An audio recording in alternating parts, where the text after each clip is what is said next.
Love is a three-letter word, but the meanings we load into it are much more than that. Indeed, throughout history, the things done for its sake show us how important a concept it is for humans. In this video, I will explain what love is, both in a scientific and emotional sense, which are actually the same thing. Falling in love is a common and wonderful experience. It drags us into a passionate passion that dominates our thoughts night and day. But what is this love in reality? Romantic love and its effects on us have been a subject of research for thousands of years. Since ancient times, philosophers have pondered this issue, theologians have prophesied about it, and poets have spoken lyrically about it. Recently, it has become of interest to scientists in the fields of psychology, sociology, and neurobiology. As a result, we have a new term for the phenomenon of falling in love, limerence.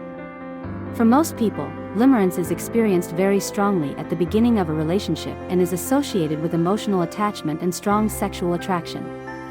This is a wonderful experience, but it is temporary. This poses a problem because most of the time we confuse the thing we think is love with the real love. Falling in love is strongly initiated through limerence, but we then need to build upon and deepen it for our love to continue. When the emotions we experience in limerence inevitably decrease, we have not fallen out of love. On the contrary, we move into a new stage of love that allows us to form a deeper, more lasting bond. All emotions have a biochemical component. What we experience as limerence is a mix of a few different things happening in the brain. During limerence, powerful neurotransmitters, brain chemicals, like noradrenaline, phenylethylamine, PEA, and dopamine increase. Noradrenaline is associated with an increase in energy and alertness. Constant high levels speed up our metabolism, reduce our appetite, and increase our alertness. We feel energetic, optimistic, and strong. Phenylethylamine reduces shyness, so we take fewer risks and trust our relationships more.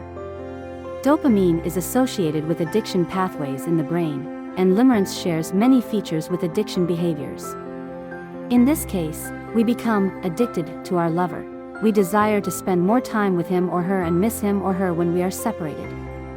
This chemical cocktail formed from neurotransmitters in our brain is a really wonderful experience that draws us into a deeper relationship with each other. In the film The Devil's Advocate, the character John Milton, who plays the devil, was asked a question, "What about love?" He had answered as follows, "It's overrated, it's the same as eating a high amount of chocolate."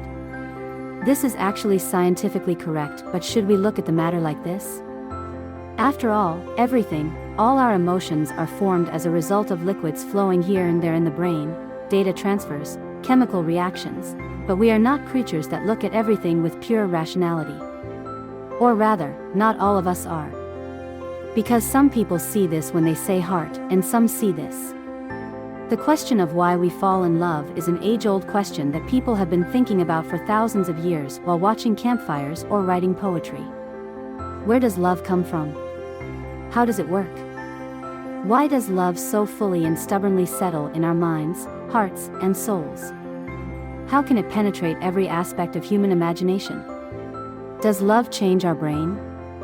Dr. Helen Fisher, an American anthropologist and human behavior researcher, scanned the brains of madly in love people by working with a group of scientists. Together, they managed to prove something that psychologists have only suspected until recently. When we fall in love, certain areas of our brain light up with increased blood flow. In her book, Why We Love, The Nature and Chemistry of Romantic Love, Helen Fisher revealed the three fundamental components of love: passion, intimacy, and commitment. In this passion section, there is lust and sexual desire directed by androgens and estrogens, attraction characterized by high levels of dopamine and norepinephrine and low serotonin, and drastic mood changes when things go well or bad. In the intimacy section, there is obsessive thinking and intense desire for the individual, and in the commitment section, there is attachment and a sense of calm, peace, and stability felt with a long-term partner, managed by oxytocin and vasopressin hormones. Fisher used these data to argue that romantic passion has been etched into our brains over millions of years of evolution. She says she realized that romantic love is not an emotion.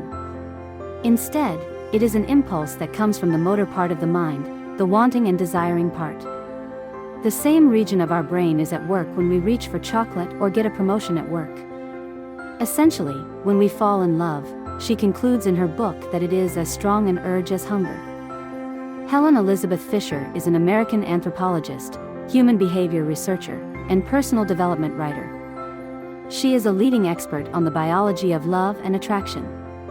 She is the most referenced scientist in the love research community. Therefore, it would not be right to dismiss the conclusions she has reached in this field. But as I said, not everyone can look at the issue with such rigid rationality. Especially if the subject is love, this is even more difficult. It's a bit meaningless to talk about the hormones secreted in the brain to someone who is in love. Remember how in The Matrix, the Oracle tells Neo, being the one is like being in love. No one can tell you that you're in love, you just know it. As much as love is nothing more than a chemical process on a scientific plane, the counterpart felt in the body of the individual can be too intense to fit into these patterns. But as I said, there are people who look at the issue from two different directions. That's why I want to fully explain the scientific and material dimension of the matter first. Most of today's theories about what love is are based on a biological and evolutionary foundation. Douglas Kenrick, a professor of psychology at Arizona State University, published an article titled A Dynamical Evolutionary View of Love in the New Psychology of Love. In this article, he suggests that love is a series of decision biases that have evolved to serve genetic interests. This interest is especially to facilitate reproduction. Romantic love is an instinctual part of human nature, he says. He explains that people encounter various problems. These are related to survival and reproduction, such as mate searching, keeping a mate, and parental care. And these problems require various solutions with different decision biases evolved for each target system. This means that there are different types of love related to these various areas. For example, the love a person feels for their spouse is different from the love they feel for their children. Kenrick acknowledges the existence of cultural differences in love and the corresponding behaviors. He believes that these arise due to social differences in physical ecology. Science certainly offers a very useful tool for discovering and defining what love is. However, the role of the emotional mind cannot be completely ignored. Think of a child's intense and incomprehensible longing for their parents. The intense passion between young lovers and the unwavering commitment of any mother. Of course, all of these cannot be attributed to this gene or this cell community. So what about the fact that love can take us to the extreme points of emotions? On the one hand, a bottomless misery, on the other hand, an irresistible joy. Love often appears to mortals as a mute, blind, and completely arbitrary power. But are we really powerless against its whims? Or do we really carefully choose our partners, even if it's not always wise? A recent large-scale study shows that falling in love is neither a coincidence nor random. In her book Falling in Love, Why We Choose the Lovers We Choose, Israeli psychologist Professor Ayala Malak-Pines argues that we choose the people we have close relationships with both consciously and unconsciously. She defines variables which she calls relationship variables. These variables explain how people fall in love and who they choose as a romantic partner. Among these is the reciprocal liking principle. Simply put, we tend to like those who like us. The attraction tends to be stronger if we believe the liking is mutual. Another aspect is the similarity principle. We are more likely to fall in love with someone who shares our values, attitudes, and lifestyles. It might sound contradictory to the saying, opposites attract, but research consistently shows that we are more likely to fall in love with people who are similar to us. The proximity principle comes into play, too.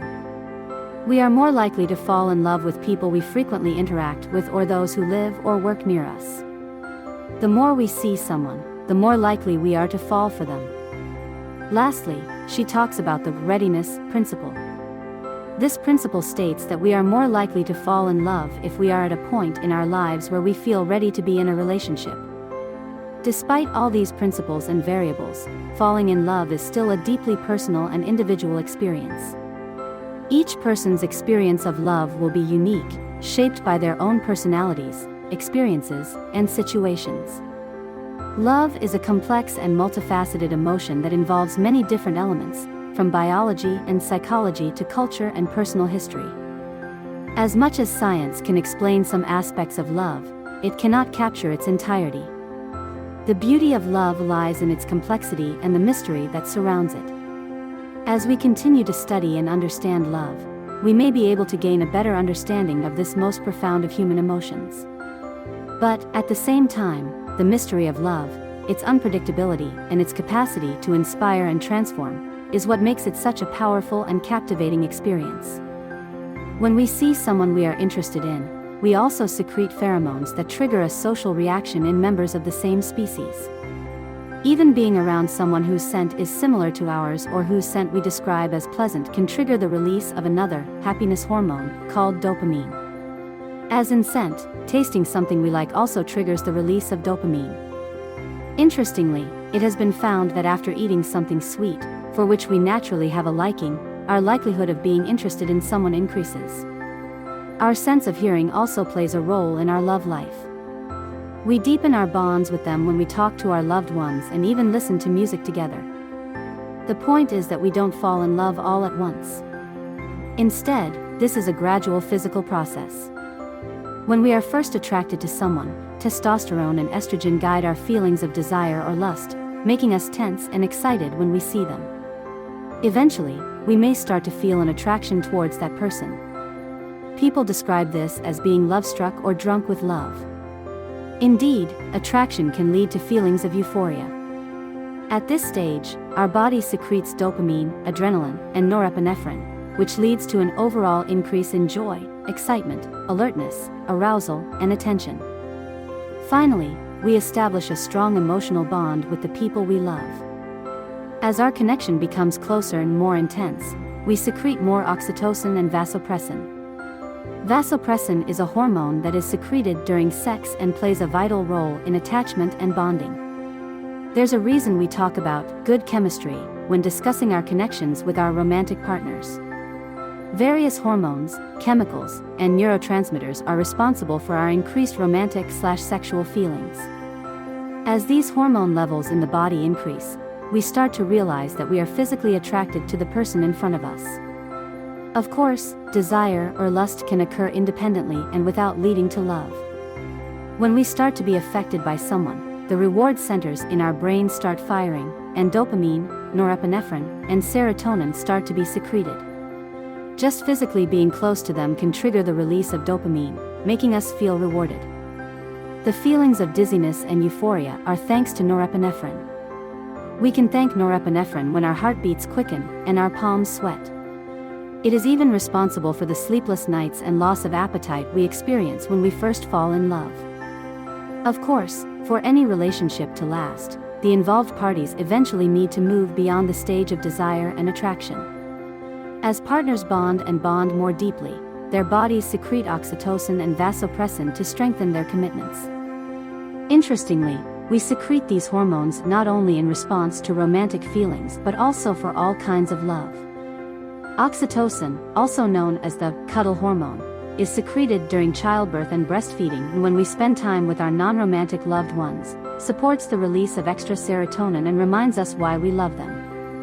Vasopressin increases our desire to participate in types of cooperation that provide mutual benefit.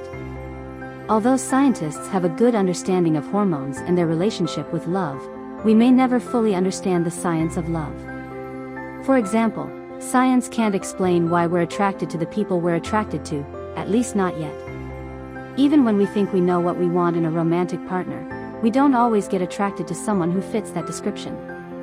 Researchers who study relationships, attraction, and love have discovered that love is fundamentally chaotic, and it's impossible to predict what people will do when making a series of choices and decisions in their relationships. So, even if we don't know everything about love, as Hugh Grant said in the movie Love Actually, I have a sneaky feeling you'll find that love actually is all around. In short, the scientific basis of love is often sensational, and as in most science, we don't have enough information to reach definitive conclusions about every piece of the puzzle. However, if there's one thing we know, it's that much of love can be explained by chemistry. In this context, the responsibilities we attribute to the heart are not correct. Falling in love has nothing to do with our heart. The heart is just a tool representing love. Everything that happens with what we call love happens here, not here. In ancient Greek philosophy, love was problematized with its ethical and social dimension. For example, for Aristotle, love was the pursuit of immortality, in Epicureans glorifying the sense of pleasure, in Stoics establishing friendship with the help of physical beauty, and in Cicero, it was a bond towards the beloved person without expecting anything in return. In Sufism, love was one of the subjects that people focused on the most. Especially in Sufism, the subject of divine love was handled, and introducing people to this divine love was the most important duty of the Sufis. Material love was often used as a motif in literature and art, highlighting the deep human connection to the physical world and possessions. This form of love is not to be mistaken with greed or avarice. Instead, it relates to the appreciation and affection we hold for material possessions that have personal significance or hold emotional memories. For instance, one might feel a profound love for a childhood home, a cherished piece of jewelry given by a loved one, or even a favorite book that has seen them through difficult times. This kind of love reflects the intimate bond that can form between humans and their material world, a bond that is often woven with personal history and emotion. However, material love also brings up complex issues. The line between love and obsession can sometimes blur, leading to materialistic attitudes and behaviors. This is especially pertinent in today's consumer-driven society, where the pursuit of material possessions often appears to overshadow other forms of love and connection. Moreover, the value we place on material possessions can vary widely from person to person. What one person cherishes dearly, another might view as trivial. This makes material love a deeply personal form of love, as unique and varied as the individuals who experience it. In conclusion, while material love might be less explored than other forms of love, it remains an integral part of our human experience. It ties us to the physical world and often acts as a tangible reminder of personal experiences and relationships, playing a significant role in how we understand and navigate our world. Adam and Eve were almost perfect role models for the healthy, resilient, and loving relationships we all desire. They were the first to wrestle with the fundamental mystery of being alive, namely, not to be alone.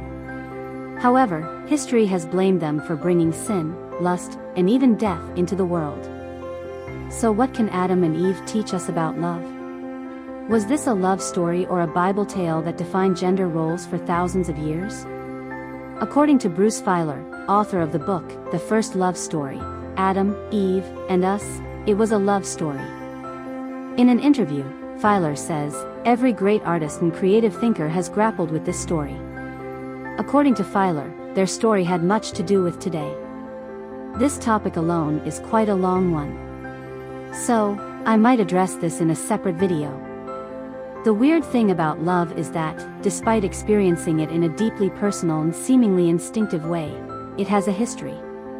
In other words, people all over the world have not always been in love the way they are now. Reiterating a few of the significant moments in the history of love is a reminder to ourselves that there are different ways of arranging relationships, depending on what a particular society believes in. Love is a cultural invention, and we are not at the end of its evolution. In fact, we might still be in the early stages of love history. We are still learning what we need and how we can be more successful in love. A drawing from 1775 BC. The king of the ancient city of Mari on the Euphrates, Zimri-Lim, is marrying Princess Shibtu of the neighboring Yamhad kingdom. Like many marriages that took place between powerful people in the ancient world, this marriage was far from the result of love, it was completely based on trade. Mari was in a critical position on the trade routes between Syria and Mesopotamia, and marrying Shibtu would enhance Zimri-Lim's wealth and power. Zimri-Lim's attitude towards marriage continues with his children. He marries his 8 daughters to the rulers of neighboring cities and forces each of his new sons-in-law to sign a document declaring their loyalty to him. The people of Mari actually say that what gives meaning to marriage is not how much the couples love each other, but whether they are useful in terms of trade, connections, and war. This is so alien to us that it's worth thinking about how much we reject any practical thought when we get married these days, at least publicly. Emotions should be our only support. Yet for thousands of years, up until a minute ago on the clock of history, it was clear that marriage was only about land, power, and money. The idea that you should love your spouse would seem ridiculous to you. This situation might have created a collective trauma that we are still trying to escape. Prince Jafar Rudel of Blaise sets sail towards Tripoli, located in present-day northern Lebanon. He is going to see the Countess of Tripoli, whom he is deeply in love with. Rudel is one of the earliest troubadours or skilled court poets who emerged in southern France in the 12th century and wrote poetry on just one topic. Rudel has written many poems in honor of the Countess and wishes to write a few more in her presence. However, Rudel's idea of love is very specific and very new for his time, a love completely devoid of practical worries, children, money, dynasties, and even any reciprocity. Troubadour poets never try to have sex with the objects of their love. Their focus is on being in love, or what we call passionate love in our vernacular. Troubadours took love very seriously, but they did not see it in connection with marriage. Romantic love was something you felt for someone with whom you would never do household chores. This type of love was far removed from too much contact with daily life. Troubadours show us a historical moment where the concept of love was not dependent on living together or intertwining two practical, economic, and social lives. In the 18th century, Versailles acknowledged the flawed harmony between marriage and love. It was understood that there would always be tension between these two. Marriage was for children, practicality, and continuity. Love was for excitement, drama, and sex. No one should try to blend these two. The King of France, like many people today, separated love from marriage instead of doing things undercover or being dishonest, and made his romantic relationships a regular and public part of his life with his wife, without any shame or guilt. A couple has married in a secret ceremony. John Lambton, the first Count of Durham, who is rich, a landowner, and responsible, and Harriet, the illegitimate daughter of the Count of Cholmondeley, who has no money or social status but is very beautiful, are now husband and wife. Their families are very angry and have desperately tried to stop the wedding. But the couple is modern, that is, they believe that love should come first in marriage, and practical thoughts later. They went to Gretna Green, a village just inside Scotland, to evade English laws, and they are examples of the new philosophy of Romanticism, which prioritizes feeling over reason and impulse over tradition. Romanticism transforms love. The old system based on marrying for political or economic advantage is slowly collapsing all over the world. The village of Gretna Green becomes synonymous with illegal marriages, and John and Harriet are among the hundreds of English couples who fled there in the late 18th and 19th centuries. The public's appetite for romantic resistance stories increases so much that a local priest publishes best-selling memoirs filled with daring carriage journeys across the border and the wrath of heartless fathers arriving too late for their runaway children. Gretna Green becomes significant because there is an increasing belief that marriage should be a consequence of love, and if two people love each other, that is the only important thing. Income and livelihood do not become primary concerns. Gretna Green represents a significant shift in thinking about relationships that remains strong today, the assumption that people who have been married before can be very bad advisors and guides for young people. Love is not a skill, it's a fervor. On the day when Darwin published The Origin of Species, there was initially great resistance. But in the end, a large part of the world was convinced by his arguments. Humans came from the lineage of primates. This means that we have inherited not only their skeletal structure, but also many of their instincts and basic psychology. Darwin's opponents were horrified at the implied degradation. However, Darwin also offered consolation, because he suggested that our failure to live up to our ideals was not entirely our own fault. We are always half ape, and for apes to aim to establish faithful, lifelong, passionate, egalitarian relationships is to try to achieve a very difficult thing, starting from a not very promising basis. We should not be surprised that we often fail. Darwin, unintentionally, was a harbinger of strategic and useful pessimism about relationships. For example, He implied that humans, at least by nature, could be prone to abandon one spouse for another based not on anything other than reproductive potentials indicated by unspiritual and unattractive features like how large their breasts are, rather than being monogamous at their core. Anyway, the historical perspective of love is such that it never ends if you keep telling it, so let's slowly end our video. I want to conclude my video with the etymology of the word love, which I thought would be more appropriate to do at the end rather than at the beginning. Because when we look at the etymology of the word, it has really beautiful meanings. It's a word of Arabic origin and it means to love intensely, intense and burning love. This word is the noun form of the Arabic aia, he fell in love, he was smitten, he adhered verb. Iv word is of the same origin. Aramaic/Syriac a with macronic mixing, hustle and bustle, dealing with something, comes with such meanings. These word meanings are quite nice definitions for love. Ivy, for example, isn't it such a beautiful expression to describe love? There are thousands of expressions, literary works, paintings, music and films that have tried to explain this phenomenon in history. Each individual brings different explanations and interpretations to this concept, depending on their experiences. To understand or grasp love a little more, we need to look at some examples in history. So if you don't find it too much to give my video 3,000 likes, in the second period of this video, I will tell the great love stories that have gone down in history. From Romeo and Juliet to Paris and Helen, from Layla and Mecnon to Cleopatra and Marcus Antonius, we will gain important information about love from many historical love stories. We are Mysterious Discoveries channel.